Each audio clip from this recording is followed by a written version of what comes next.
Hey everyone, it's Alex, and I am here with my video for the nominations for the 23rd Critics' Choice Awards.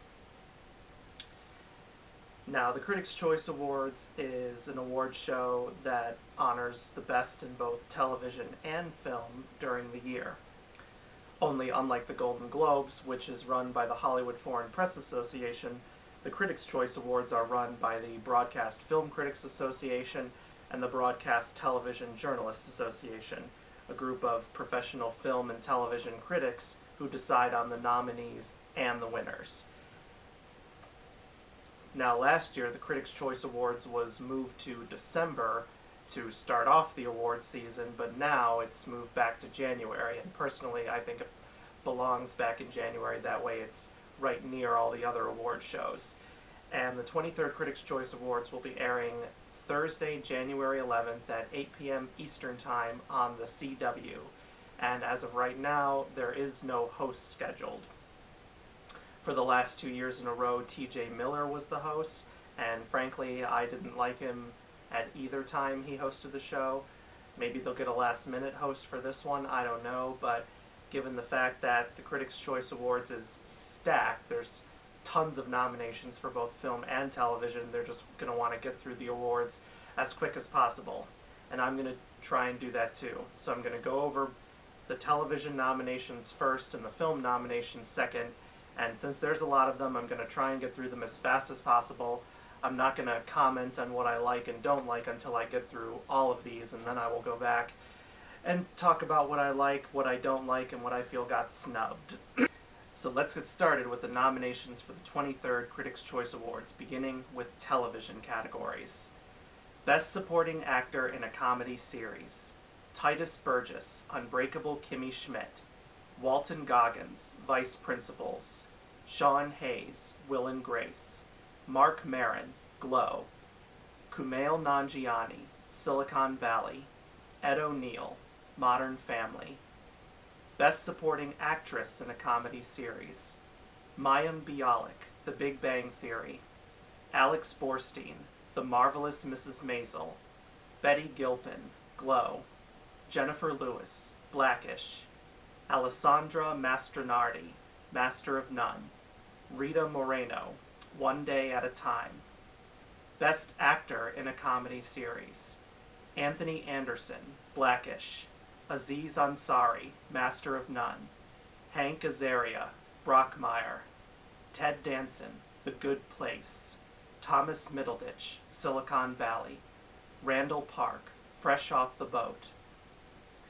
Best Actress in a Comedy Series: Kristen Bell, The Good Place; Alison Brie, Glow; Rachel Brosnahan, The Marvelous Mrs. Maisel; Sutton Foster, Younger; Ellie Kemper, Unbreakable Kimmy Schmidt; Constance Wu, Fresh Off the Boat.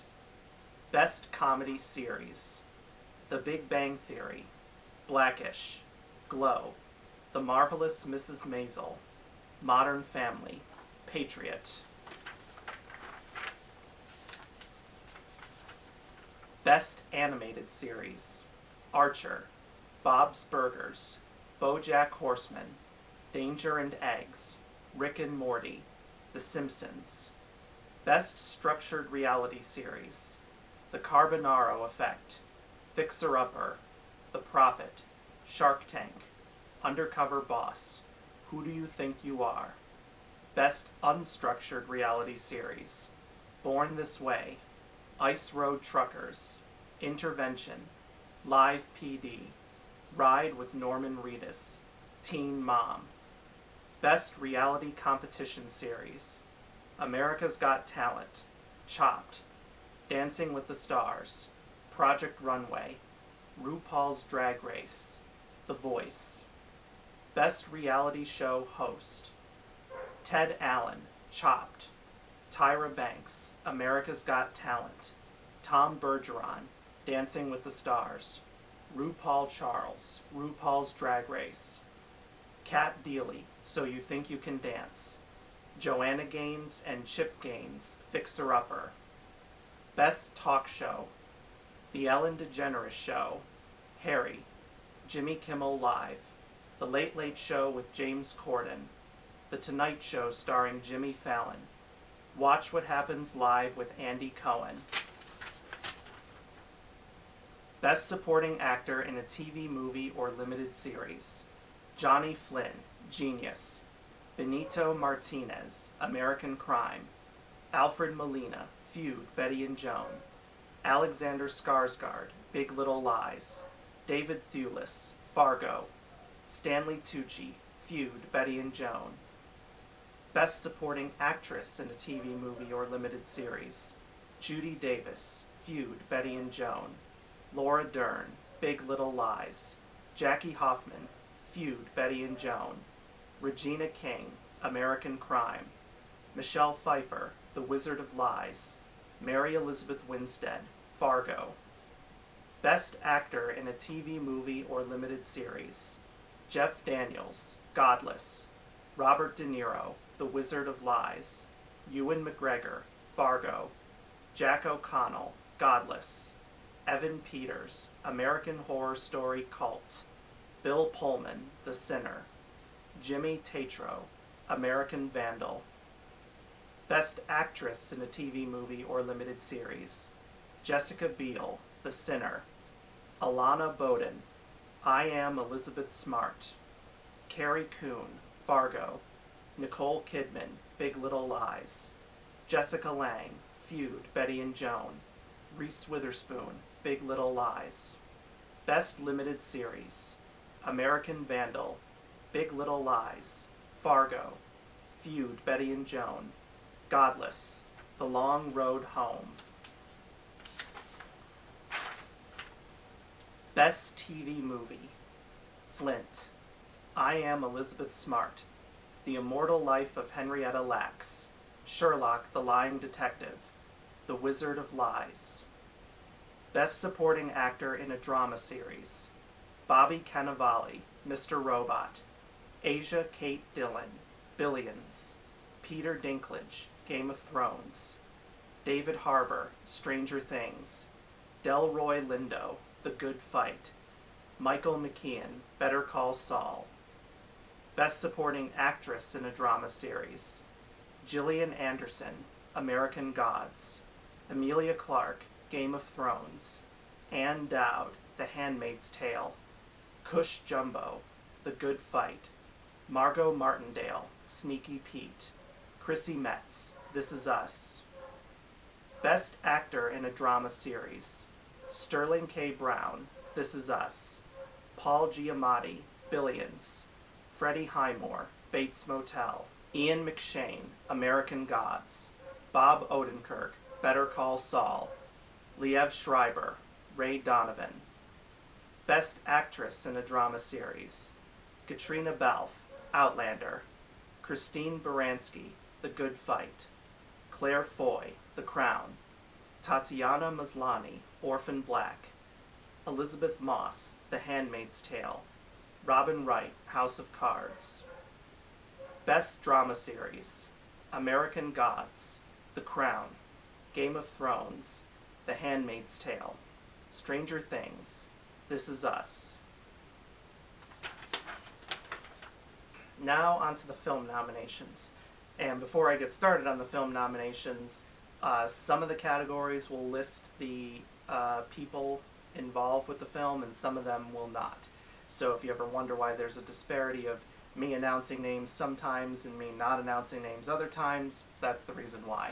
So here are the film nominations. Best Art Direction, Beauty and the Beast, production design by Sarah Greenwood, set decoration by Katie Spencer. Blade Runner 2049, production design by Dennis Gassner, set decoration by Alessandra Querzola. Dunkirk, production design by Nathan Crowley, set decoration by Gary Fettis. Murder on the Orient Express, production design by Jim Clay, set decoration by Rebecca Holloway. Phantom Thread, production design by Mark Tildesley, set decoration by Veronique Mellery.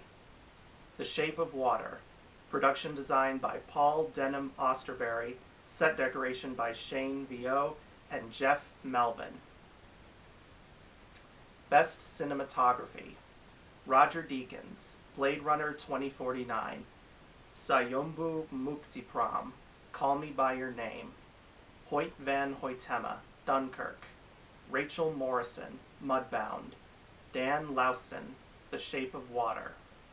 Best Costume Design: Jacqueline Duran, Beauty and the Beast, Renee April, Blade Runner 2049, Mark Bridges, Phantom Thread, Luis Siqueira, The Shape of Water, Lindy Hemming, Wonder Woman. Best Film Editing: Paul Machlis and Jonathan Amos, Baby Driver, Joe Walker, Blade Runner 2049, Lee Smith, Dunkirk, Michael Kahn and Sarah Brochard, The Post, Sidney Wolinski, The Shape of Water. Best Hair and Makeup: Beauty and the Beast, Darkest Hour, I, Tonya, The Shape of Water, Wonder.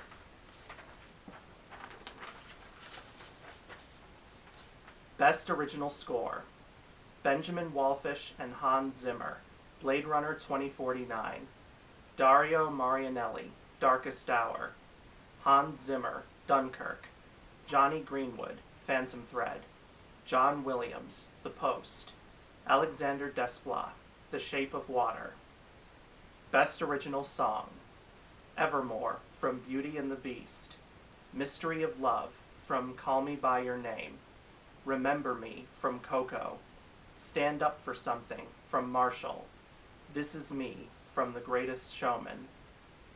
Best Visual Effects: Blade Runner 2049, Dunkirk, The Shape of Water, Thor Ragnarok, War for the Planet of the Apes, Wonder Woman. Best Action Movie: Baby Driver, Logan, Thor Ragnarok, War for the Planet of the Apes, Wonder Woman.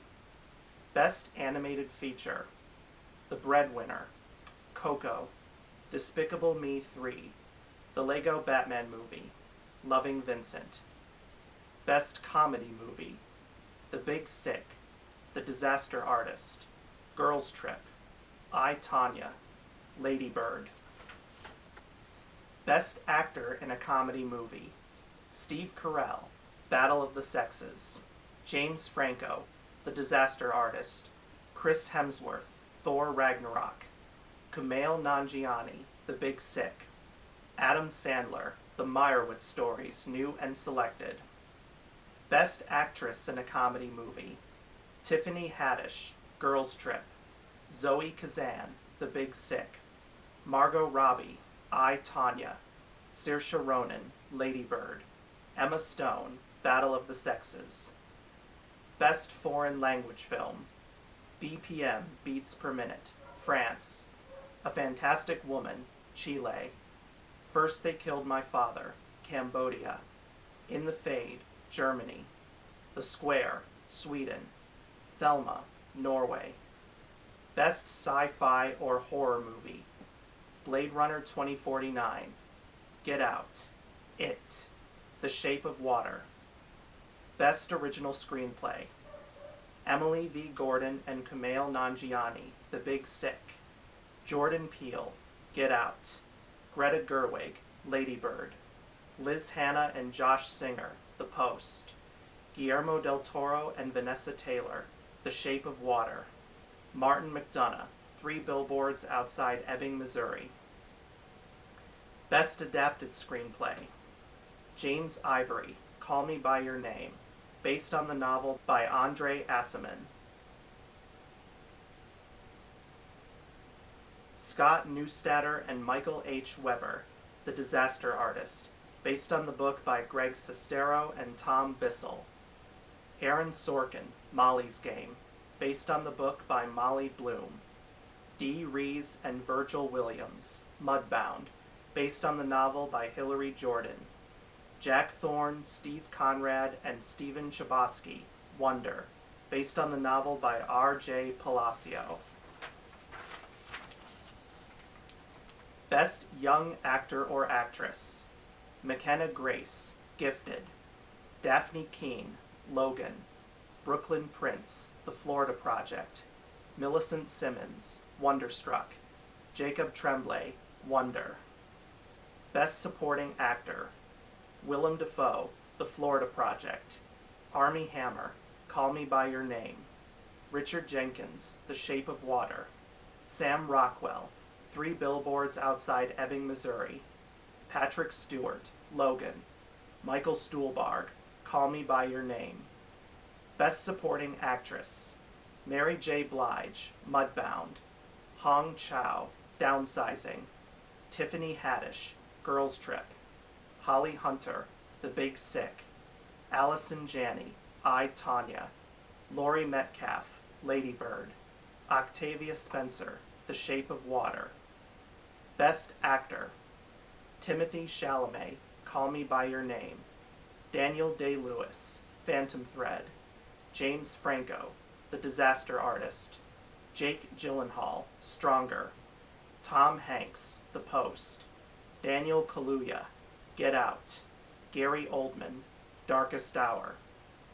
Best Actress: Jessica Chastain, Molly's Game. Sally Hawkins, The Shape of Water. Frances McDormand, 3 Billboards Outside Ebbing, Missouri. Margot Robbie, I, Tonya. Saoirse Ronan, Lady Bird. Meryl Streep, The Post. Best Acting Ensemble: Dunkirk, Lady Bird, Mudbound, The Post. 3 Billboards Outside Ebbing, Missouri. Best Director: Luca Guadagnino, Call Me by Your Name. Christopher Nolan, Dunkirk. Jordan Peele, Get Out. Greta Gerwig, Lady Bird. Steven Spielberg, The Post. Guillermo del Toro, The Shape of Water. Martin McDonagh, 3 Billboards Outside Ebbing, Missouri. And finally, Best Picture: The Big Sick, Call Me by Your Name. Darkest Hour, Dunkirk, The Florida Project, Get Out, Lady Bird, The Post, The Shape of Water. 3 Billboards Outside Ebbing, Missouri. And also, a special award will be given out called the #See Her Award, and it will be presented to Gal Gadot. And the award will be presented to her by none other than her Wonder Woman director, Patty Jenkins. And Gal Gadot is actually the second person to receive this award, because last year it was introduced for the first time and it went to Viola Davis. And those are the many nominations for the 23rd Critics' Choice Awards. Now it's time to find out what I think of them. And admittedly, I'm going to be saying quite a lot of the same things I said in my Golden Globes video, but there are a few additional things I can talk about because, as you see, these nominations are in some ways similar to the Golden Globes, but in other ways they're quite different, particularly due to the fact that they have totally separate groups of people voting for them. So with the comedy categories, for Best Supporting Actor in a Comedy Series, the only one I can really say I've seen is Ed O'Neill in Modern Family. And from what I have seen of Modern Family recently, he's still pretty good, but, you know, he's not necessarily doing anything new with his character. Same thing in the supporting actress race with Mayim Bialik for The Big Bang Theory. She's good, but she's probably not going to win. The only other person in this category I've seen is Jennifer Lewis in Blackish. She plays the grandma. She's very funny. I haven't seen The Marvelous Mrs. Maisel or Glow yet. And back in supporting actor, I'm way behind on Unbreakable Kimmy Schmidt. Haven't seen Vice Principals or Silicon Valley. Haven't watched the Will and Grace revival yet. Not that I don't want to watch these shows, it's just that I'm more focused on film and therefore don't have enough time to watch these shows. For Best Actor in a Comedy Series, the only real thing I can talk about here is Anthony Anderson in Blackish. I haven't really seen too much of Master of None, unfortunately. The other contenders I've not seen. For Best Actress in a Comedy Series, haven't seen any of these nominees, really. I'm surprised here they didn't include Tracee Ellis Ross for Blackish, because she's just as funny as Anthony Anderson. Or even more shocking, even though I don't really watch the show too much, but a lot of people love her, Julia Louis-Dreyfus for Veep. And last year's winner, Kate McKinnon for Saturday Night Live, she's not even on here. And then for Best Comedy Series, the only ones I've really watched are The Big Bang Theory, Blackish, and Modern Family. Never even heard of Patriot until these nominations came out. I don't even know what channel it's on or what it's about. So admittedly, I'm not going to really be able to talk too much about the rest of these nominees either. So just a heads up for you. With Best Animated Series, I hardly watch any of these shows, even though I know a lot of people love them. I know a lot of people love Archer, Bob's Burgers, and BoJack Horseman, and Rick and Morty. Never even heard of Danger and Eggs. Don't even know what network it's on. The Simpsons, I've heard just meh things about it.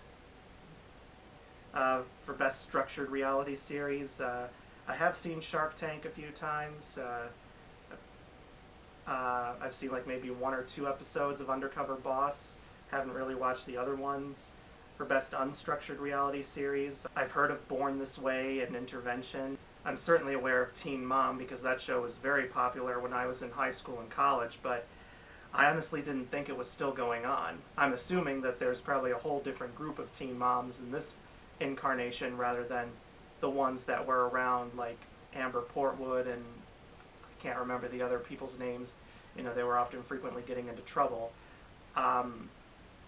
I'm assuming they're not part of this because now they'd have to be in like their mid-20s, I assume. For Best Reality Competition Series, the only one of these I've really watched is The Voice, so I can't really comment too much about the others. I'm sure all the reality hosts are well deserving of their nominations. And for Best Talk Show, I've seen clips from a lot of these shows. Mostly I watch clips from the Jimmy Kimmel Live, Late Late Show with James Corden, or Tonight Show starring Jimmy Fallon. I do watch some clips from the Ellen DeGeneres Show. Harry, that's the new talk show starring Harry Connick Jr. I love Harry Connick Jr. as a singer. I have several of his albums. I've seen him in a few movies too, and he's been good in some of those movies, but I haven't watched this show. I'm sure it's probably good though, I just haven't had time to watch it. I've seen like a few YouTube clips here and there, but not like a full-length episode. And once in a while I watch clips from Watch What Happens Live with Andy Cohen, but that's not that often because I'm just more of a fan of the other hosts, particularly Jimmy Kimmel, because I like his brand of humor and I like his commentaries on current issues. Alright, so now going into the TV, movie, and limited series, and this is where I can really talk about some things. And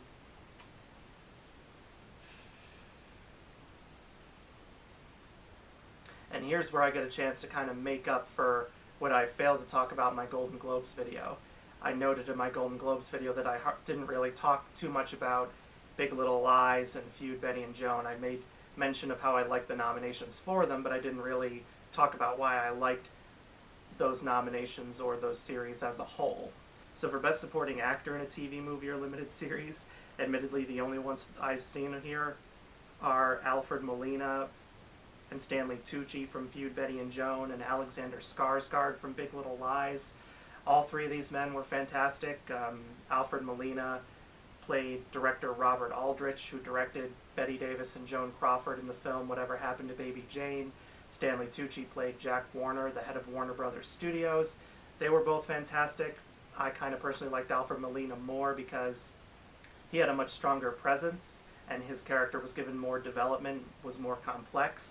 And Alexander Skarsgård, he was one of those vicious villains you just love to hate.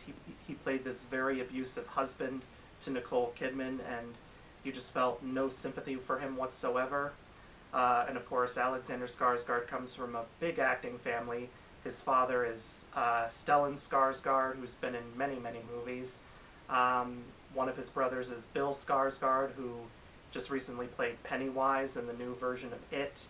And he has another brother, Gustav Skarsgård, who's, I think, on that show Vikings. So it's a big acting family. For Best Supporting Actress in a TV, movie, or limited series, I'm a little better here because I've seen 4 of the 6 nominees. Judy Davis, Laura Dern, Jackie Hoffman, Michelle Pfeiffer. Judy Davis, she played legendary gossip columnist Hedda Hopper in Feud, Betty and Joan. And Jackie Hoffman played Joan Crawford's housekeeper named Mamacita, who I believe was kind of a fictional character combined from several real-life people, if I'm not mistaken. They were both great. Laura Dern, she was fantastic in Big Little Lies as this overzealous helicopter mom, Renata. Michelle Pfeiffer, she was great in The Wizard of Lies as Ruth Madoff, the wife of disgraced financier Bernie Madoff. Although shockingly, Shailene Woodley is not all in here for Big Little Lies as well. And in my opinion, she was the best out of the supporting cast of that show. So it's a shame she wasn't on here. For Best Actor in a TV movie or limited series, the only one of these I've seen is Robert De Niro in The Wizard of Lies. And man, what a comeback for him, because he really needed a comeback like this because, you know, he's just been very on and off this past decade. I mean, sure, he got an Oscar nomination for Silver Linings Playbook, and he did have a good cameo in American Hustle, and he was also good in Joy. So apart from David O. Russell's films, Robert De Niro has not been doing good at all. And he just hit a career low last year with Dirty Grandpa, which to me is his absolute worst performance of his entire career. And if you saw my worst films of 2016 video, you know how much I hated Dirty Grandpa. Here in The Wizard of Lies, he was Bernie Madoff. Not just the hair and the makeup and the costumes, but just everything. Like, he became Bernie Madoff. Because Robert De Niro is famously known for being a method actor. I don't know what method work he did for this, or if he did any, because he was more known in his younger days for method acting, but I didn't see Robert De Niro in the role. I saw the real Bernie Madoff. And he showed just how despicable of a person Bernie Madoff is. And if this had been a feature film instead of a TV film, I do think he would have probably gotten an Oscar nomination for it. He did get a well-deserved Emmy nomination for this, though, since it aired on HBO. And for Best Actress in a TV movie or limited series, the only ones of these I've seen are Nicole Kidman, Jessica Lange, and Reese Witherspoon. And Nicole Kidman and Reese Witherspoon were both fantastic in Big Little Lies. Reese Witherspoon is this another overzealous mom named Madeline who wants to know the gossip about every little tiny detail, and who won't take no for an answer when she doesn't get what she wants. Nicole Kidman, she plays a wealthy woman named Celeste who's being abused by her husband, and she's constantly trying to decide if she should stay with him or leave him, because on the one hand she wants to protect herself and her children, but on the other hand she doesn't want to give up the wealthy lifestyle she has. And so overall, the great thing about these two limited series is that although they were both very different in scale, they both achieved what they set out to do.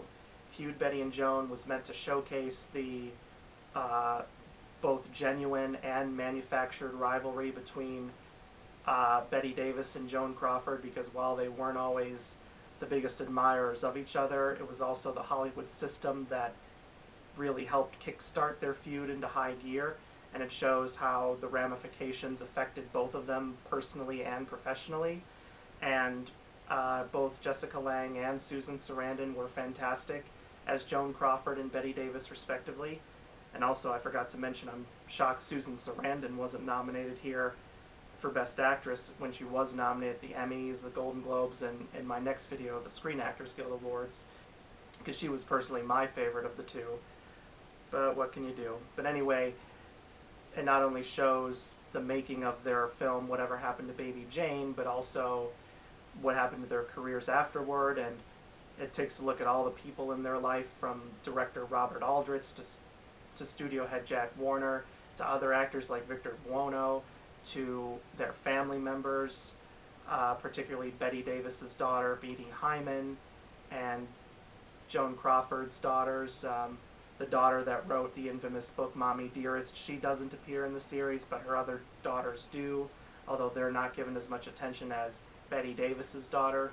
And then Big Little Lies, it was one of those, you know, all-star cast miniseries in an adaptation of a best-selling book that, if done wrong, could have been an epic disaster, but thankfully was done right. And even though they changed the setting of the novel from Australia to California, everything else they pretty much kept in. I'm not going to go into too much detail because this is something you should go into with as little knowledge as possible, because if you get spoilers about it, it's just going to ruin everything. But everyone is fantastic. You have Reese Witherspoon, Nicole Kidman, Shailene Woodley, Laura Dern, Alexander Skarsgård, Zoe Kravitz, Adam Scott. All the adults are great.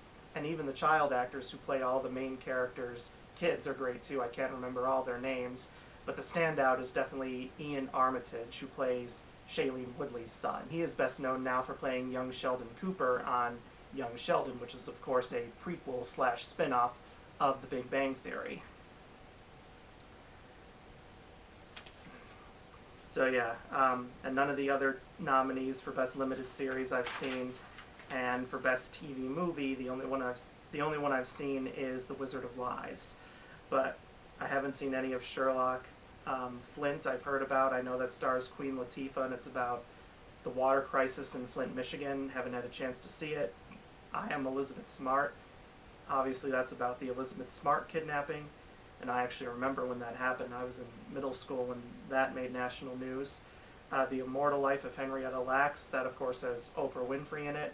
I've read the book it's based on, but I haven't seen the movie. For Best Supporting Actor in a Drama Series. Now, if you were wondering if I made a mistake when I was reading one of the names, particularly Asia Kate Dillon, I was not. And here's why. Despite having a feminine-sounding name, Asia Kate Dillon actually identifies as non-binary. And someone who's non-binary does not specifically identify as male or female. They prefer to be identified by gender-neutral pronouns like they and them, and not he, him, she, her.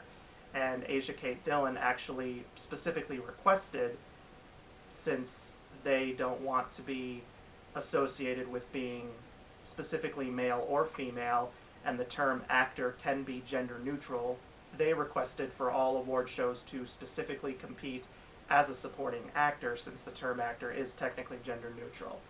So that's why they are there amongst other actors who specifically identify as male.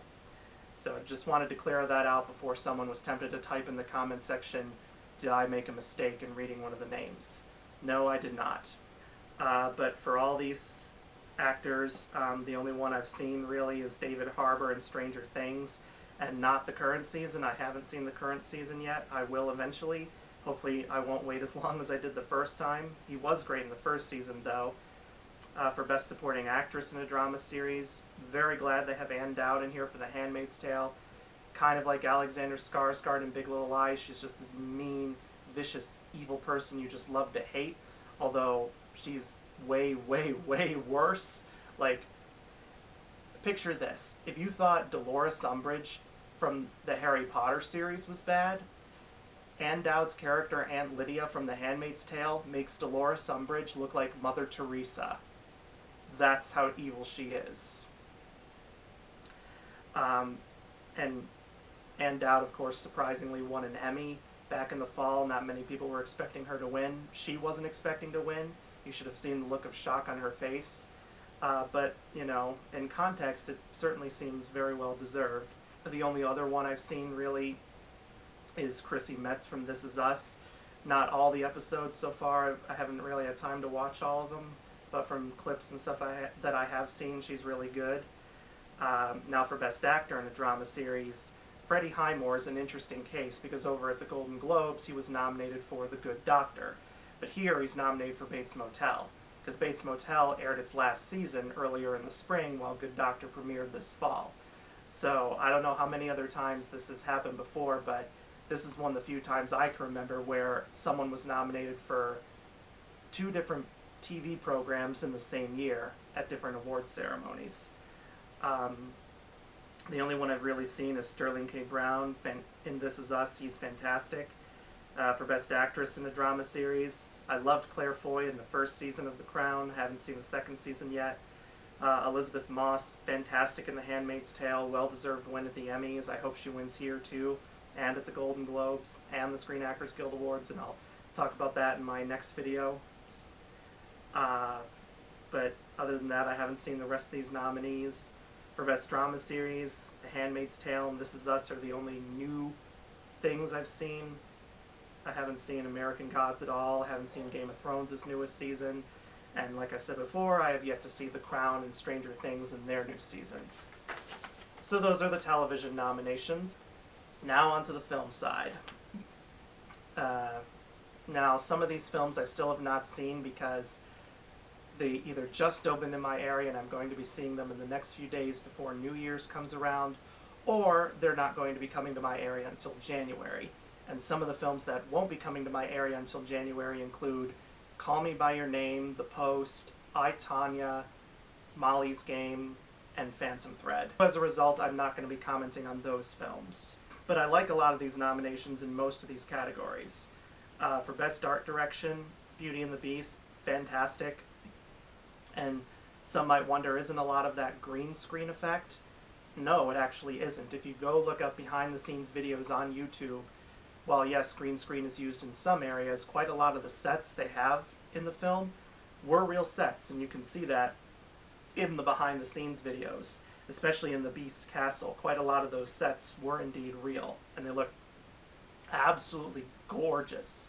I mean, they really studied the beauty of the animated castle in the 1991 animated film, and they just made it come to life once again here, and just absolutely gorgeous sets. You know, Blade Runner 2049, pretty opposite for Beauty and the Beast. It's very stark and empty instead of, you know, like ornate and lush, but empty is not necessarily a bad thing. There's some bare rooms that are very fantastic and integral to the plot of Blade Runner 2049, and they successfully give off a very nice science fiction feel.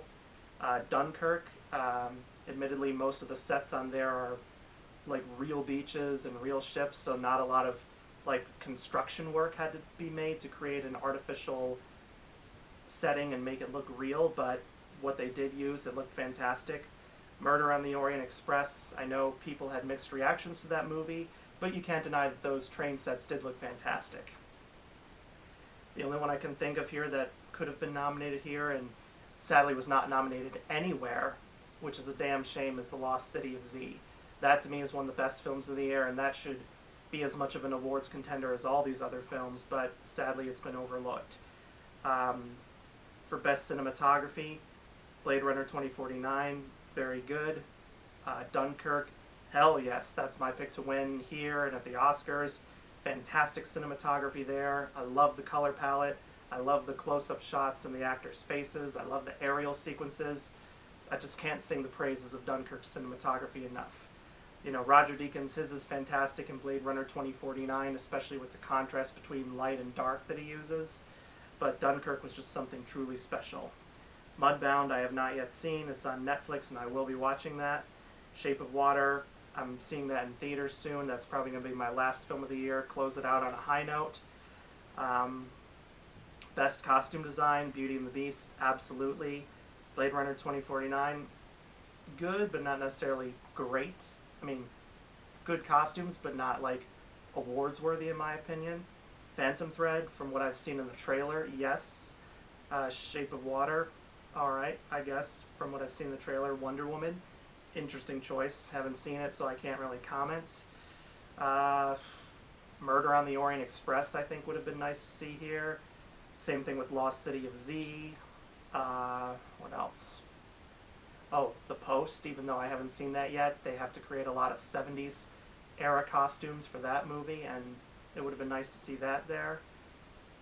For Best Film Editing, this is a very solid list. Baby Driver, very good editing.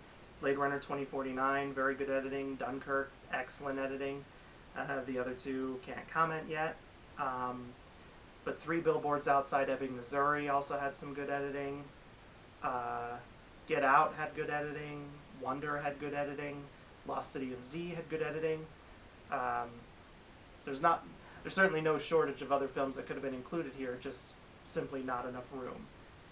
For Best Hair and Makeup, Beauty and the Beast, yes, even though Dan Stevens was mostly motion capture. But since this is Best Hair and Makeup, yes, I'll give it that. And at the end, when the characters are human again, there is like a lot of makeup involved there with like fake mustaches and beards. Darkest Hour, still have to see that, but I can definitely see that being here because Gary Oldman looks unrecognizable as Winston Churchill. He really does.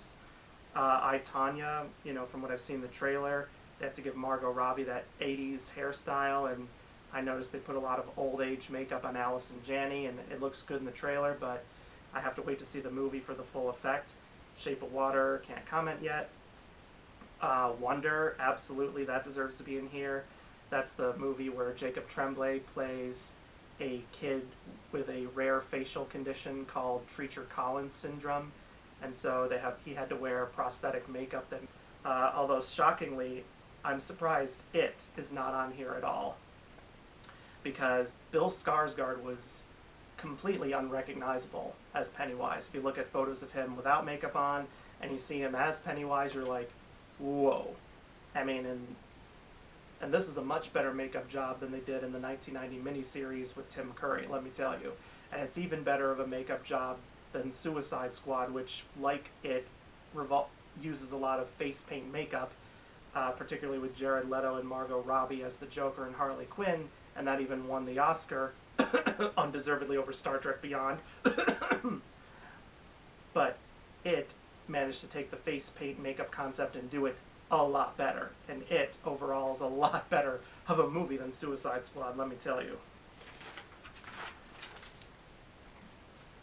For Best Original Score, Blade Runner 2049 and Dunkirk are the only ones that I've heard. And they're very good, so I can't comment on the others. Some other scores I really liked this year were Three Billboards Outside Ebbing, Missouri, Wonderstruck. Those were fantastic. Downsizing, it was only a good movie, not like amazing, but it had a fantastic score.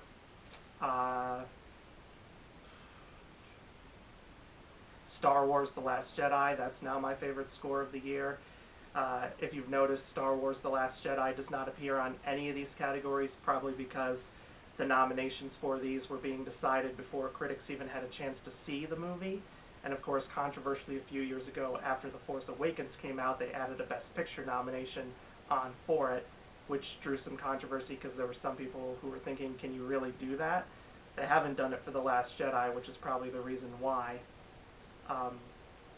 But don't worry, I'm sure we'll see Star Wars The Last Jedi at the BAFTAs and the Oscars, at least in the technical categories. For Best Original Song, first thing I gotta say is, yes, the Critics' Choice made up for what the Golden Globes egregiously snubbed. The Golden Globes egregiously snubbed Evermore from Beauty and the Beast in favor of The Star from The Star, a song that's forgettable as soon as it's over. But Evermore, no, you don't forget that song. Whether it's the Dan Stevens version or the Josh Groban version, it sticks in your head after you listen to it. I wouldn't say it's the absolute best song of this bunch. I think that would be Remember Me from Coco, but that would be a close second for me with Evermore. And Alan Menken and Tim Rice, they've proven once again why they're one of the best songwriters, not just in the world of Disney, but just on the planet as a whole. Mystery of Love from Call Me By Your Name, I haven't heard that song yet, but it is by a singer I do greatly admire named Sufjan Stevens, or is it Sufjan Stevens? I don't know how you pronounce his first name, but I've heard a lot of his other songs before, and they're quite good. You know, he's more of an indie folk rock musician. He's not like super mainstream, but that's why a lot of people love him, because he's not trying to be super mainstream. He's not trying to be like Justin Bieber or Harry Styles or people like that, and I hope he doesn't, because his music is better than theirs any day. Remember Me from Coco, oh, that song is just heartbreaking. And when you watch Coco, you'll understand why. But it's written by Kristen Anderson Lopez and Robert Lopez, who of course won Oscars for Let It Go from Frozen, and they could very well win again this time, both here and at the Oscars. And if they do, bravo. Stand Up for Something from Marshall, that's by Common, and Andra Day, I think, sings along with him, and one of the songwriters is Diane Warren, who's been nominated at the Oscars multiple times but never won. That's a very good song. I wouldn't say it's as good as Glory from Selma, which Common did win an Oscar for, but it's pretty good nonetheless. And This Is Me from The Greatest Showman, That's by Benj Pasek and Justin Paul, who of course wrote City of Stars and most of the other songs from La La Land, and they wrote the songs for the Broadway musical Dear Evan Hansen. This Is Me is a very good song to a mediocre movie. The Greatest Showman, it's a movie where the songs are fantastic, but the movie is just eh. It feels like all the songs were written and then a story loosely strung together, like a movie version of a concept album, like The Lamb Lies Down on Broadway by Genesis or The Wall by Pink Floyd. It feels like you're listening to one of those albums. You know, obviously the songs on there aren't as good as the songs from those albums because those albums are considered masterpieces by critics. And the songs from The Greatest Showman, I wouldn't say are as good as the songs from La La Land. They're not. But they are very good, and I just wish the movie itself had been a lot better. For Best Visual Effects, this looks like a pretty solid list, particularly with Blade Runner 2049 and Dunkirk, although they're technically the only ones of these I've seen. For Best Action Movie, Baby Driver is the only one of these I've seen. I'm at least glad that's on here. For Best Animated Feature, Coco, excellent. The Lego Batman movie, great. Thank you for nominating this and not The Boss Baby, unlike the Golden Globes. Loving Vincent, very good. Despicable Me 3, it's fine, but it's nowhere near as good as the first two. It's quite a step down, actually. The Breadwinner I still have not yet seen. Hopefully I will. For Best Comedy Movie, very good list. All these films I've seen, and they're either excellent, like The Big Sick and The Disaster Artist, and Lady Bird, or good, like Girls Trip. Oh wait, no, correction. I have not seen all of these. I, Tonya is the one I still have yet to see. For Best Actor in a Comedy Movie, I've seen Steve Carell, James Franco, and Kumail Nanjiani. They're all good. Chris Hemsworth in Thor Ragnarok I have not seen. Adam Sandler in The Meyerowitz Stories, New and Selected, I have not seen. For Best Actress in a Comedy Movie, the only one of these I've not yet seen is Margot Robbie in I, Tonya, and the other four are quite good. Tiffany Haddish, she is quite hilarious in Girls Trip. At times she can be annoying, though, because her character is the most immature of the group, but in the scenes where she is funny, oh my gosh, she is so hilarious that you should have seen at my entire theater. We were just laughing so hard we could have almost fallen out of our seats, particularly with a scene involving a grapefruit. And those of you who've seen the movie, you know exactly what I'm talking about. Zoe Kazan is really good in The Big Sick, even though there's a good chunk of the movie where we don't see her on screen because her character's in a coma. Well, we see her, but obviously she's not moving around. Saoirse Ronan, she's fantastic in Lady Bird. Emma Stone, she's great in Battle of the Sexes. For Best Foreign Language Film, I have not yet seen these films, but they include two of the films that shockingly did not make the short list of 9 for the Oscars. That'd be BPM, Beats Per Minute, and First They Killed My Father. Although A Fantastic Woman in the Fade and the Square did make the cut, Thelma did not, unfortunately, but I've heard good reviews about all these films.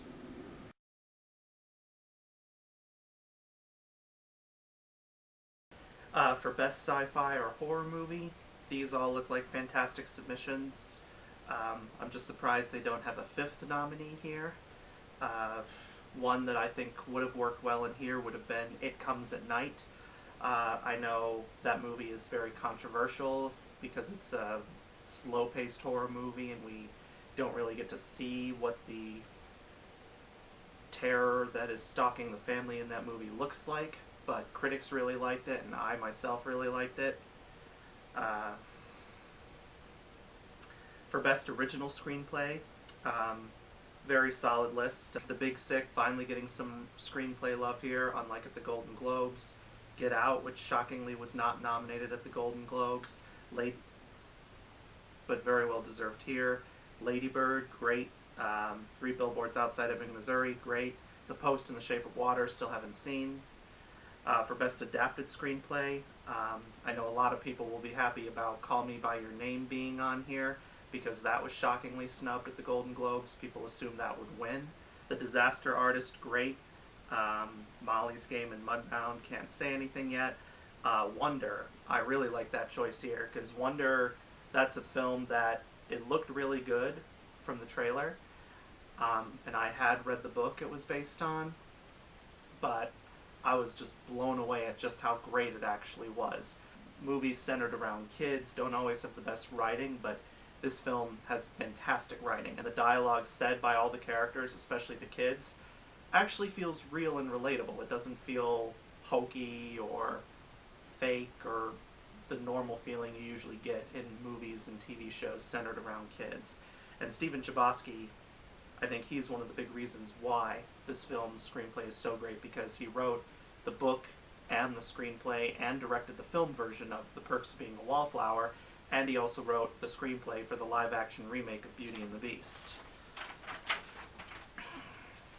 For Best Young Actor or Actress, the only one of these I have not yet seen is Daphne Keane in Logan, although from everything people have said about that film, it seems she's very well deserving.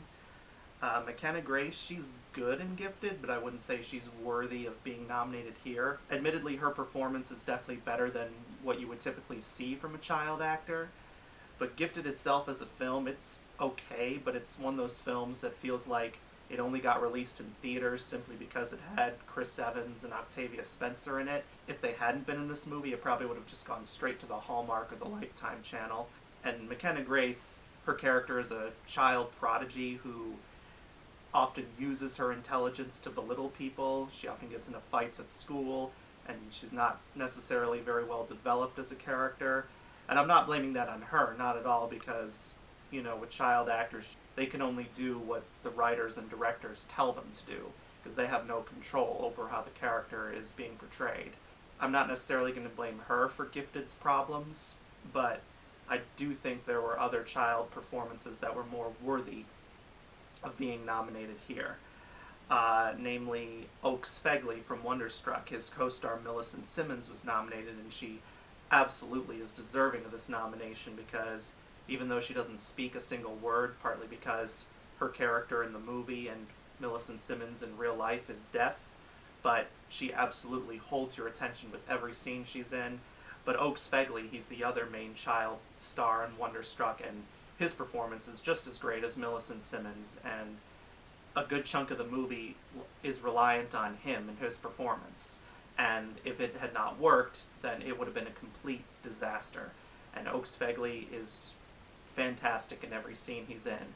And Todd Haynes, who has never made a family-friendly film before until now, did an amazing job directing him and Millicent Simmons to give the performances they give.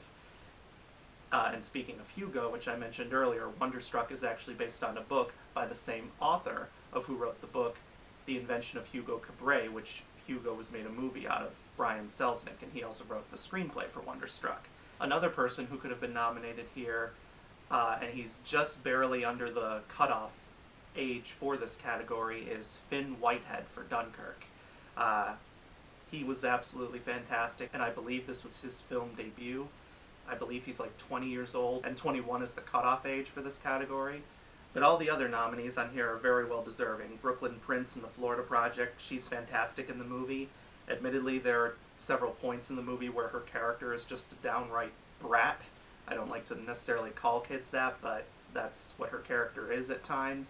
Partly that's because her character is just allowed to do whatever she wants by her mother. Her mother enforces no discipline on her. But given that she is the main character in the movie, if she wasn't able to hold your attention with a good performance, the movie would have just flopped badly. But thankfully it does not. And Jacob Tremblay in Wonder, absolutely fantastic. I personally think he should win here. He just seems to have a wisdom and talent beyond his years.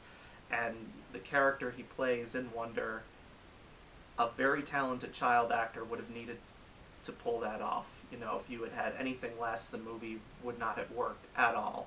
And Jacob Tremblay just absolutely holds your attention from the very first second he's on screen to the very last. And given that the movie is all about him, he needed to anchor it with his performance, and he absolutely did. For Best Supporting Actor, Willem Dafoe and Sam Rockwell are the only ones I've seen so far. They're fantastic in both of their movies. Sam Rockwell is currently who I would give the edge to, even though Willem Dafoe is considered the front runner, but I'm not going to be too mad if Willem Dafoe ends up winning. For Best Supporting Actress, I finally saw Downsizing, and at first I wasn't too sure what to think of Hong Chow because her character spoke with like a very thick accent, and at first I was worried it would come across as just a stereotype, but her character goes through a big arc in the film. You know, she is working to help the underprivileged and the marginalized in the downsizing community she's in. Slight spoiler, but not too big of a spoiler. Her character is a go-getter who refuses to take no for an answer. If she sees something is wrong, she will do anything to fix it. And the chemistry between her and Matt Damon is genuine. They work really well together. And Tiffany Haddish in Girls Trip, I already kind of talked about her before. At times her character is really annoying, but then there are other times where she's just downright hilarious. Holly Hunter is really great in The Big Sick. And Laurie Metcalf is fantastic in Lady Bird. And then for Best Actor, the only two I've seen of these so far is James Franco in The Disaster Artist and Daniel Kaluuya in Get Out. Talk about two films that could not be more different from each other. James Franco playing the real-life Tommy Wiseau, and Daniel Kaluuya playing a young man who meets his girlfriend's family and turns out they're extremely racist. They both give great gravitas to their performances, and they both hold your attention throughout the entire time. I almost had a chance to see Stronger when it came into theaters, but unfortunately it was only in theaters for a very limited time, and due to my busy schedule at that point, it sadly left theaters before I was able to see it, so that's a darn shame. And then for Best Actress, Frances McDormand and Saoirse Ronan are the only ones I've seen so far, and they're both equally fantastic. Frances McDormand I would give the upper edge to, just based on what I've seen so far, and there's a good chance she could probably win this as well as the Oscar, but the race is not set in stone just yet. For Best Acting Ensemble, very excellent from what I see so far. Dunkirk, excellent ensemble. I know that film got criticized for having a lack of character development, but Christopher Nolan's intention was to focus on the event itself and not just one specific character. And indeed, the ensemble works really well together, and you see these soldiers just literally fighting it out just to survive. They aren't trying to be glorious heroes to be put in history textbooks. They're just trying to survive and be able to make it to the next step in the war, which is what war is about. War is about not just fighting, but survival. Lady Bird, fantastic ensemble. Three Billboards Outside Ebbing, Missouri, fantastic ensemble. Best Director, looks like a very solid list. Some consolation for some of the Golden Globe snubs. Jordan Peele is nominated here. Greta Gerwig is nominated here. They were both infamously snubbed at the Golden Globes, and that received quite a lot of backlash, and deservedly so. Christopher Nolan, thankfully, is in here for Dunkirk. I pray he gets that Oscar nomination, not only because he deserves it, but also would be a nice way to make up for some of the more egregious snubs of the past, like when he was snubbed for Inception. Martin McDonagh, great. Glad to see him in here for Three Billboards Outside Ebbing, Missouri. Best Picture, looks like a pretty solid list so far from what I've seen. Blade Runner 2049, I know a lot of people would have liked to see that in here, and I would too. It would not be my pick to win, but I would have liked to have seen it in here.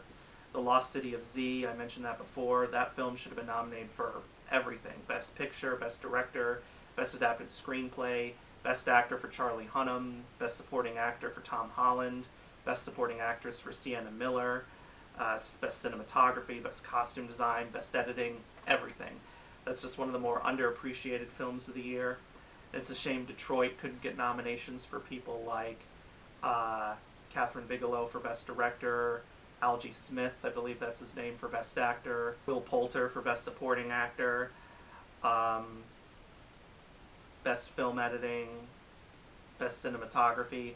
Again, Detroit, just another one of those greatly underappreciated films, as it was a big flop at the box office, sadly, but very well liked by critics, and deservedly so.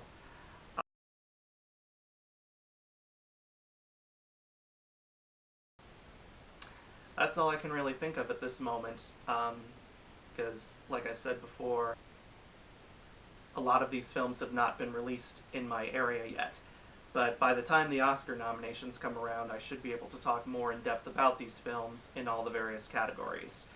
So thank you guys so much for watching this video. Please let me know in the comment section below what you think of the Critics' Choice Awards nominations. What do you like?